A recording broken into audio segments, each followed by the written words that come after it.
ఇటీవల హైదరాబాద్ లోని కొందరు బడాబాబులు ఎమ్మెల్యేలు సరదాగా కలిసిన ఓ సందర్భంగా పవన్ కళ్యాణ్ జనసేన పార్టీ ప్రస్తావన వచ్చిందంటూ వార్తలు నెట్లో హల్చల్ చేస్తున్నాయి.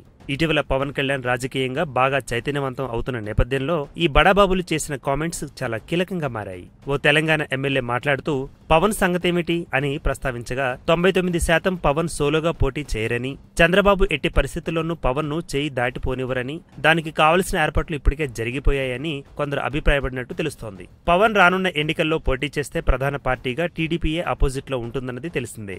కానీ ఆ పార్టీలోని తమ్ముళ్ల తగాదాలు, అంతర్గత కుమ్ములాటలు పార్టీ మనుగడపై దెబ్బకొట్టే ఛాన్స్ ఉంది. ఓటు బ్యాంకింగ్ కూడా చీలిపోయే ఛాన్స్ ఉండనే ఉంది. ప్రస్తుతం అధికారంలో ఉన్న పార్టీ అయినా ప్రజల్లో ఎంతో కొంత అసహనం ఉండనే ఉంటుంది.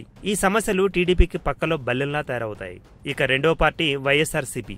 ఈ పార్టీలోని నాయకులకు సయోధ్యత ఉన్నా ఆ నాయకుడిని వేధిస్తున్న కోర్టు సమస్యలు, రాజకీయ అనిశ్చిత పరిస్థితులు నెలకొని ఉన్నాయి. పవన్ ఎన్నికల్లో గెలవడానికి ఇవన్నీ పావులుగా మారతాయని రాజకీయ పండితులు పేర్కొంటున్నారు. ఇప్పటికే పవన్ కు ఉన్న సినీ గ్లామర్, సంఘసేవ వంటి లక్షణాలు ఆయన గెలుపుకు సోపానాలుగా మారతాయని అంటున్నారు. ఇటీవల ఓ సీనియర్ రాజకీయ నాయకుడు పవన్ కు రాబోయే ఎన్నికల్లో మంచి భవిష్యత్తు ఉంటుందంటూ కామెంట్ చేయడం కూడా గమనార్హం. ఈ వీడియో గనుక మీకు నచ్చినట్టయితే లైక్ చేయండి, షేర్ చేయండి, సబ్స్క్రైబ్ చేసుకోండి.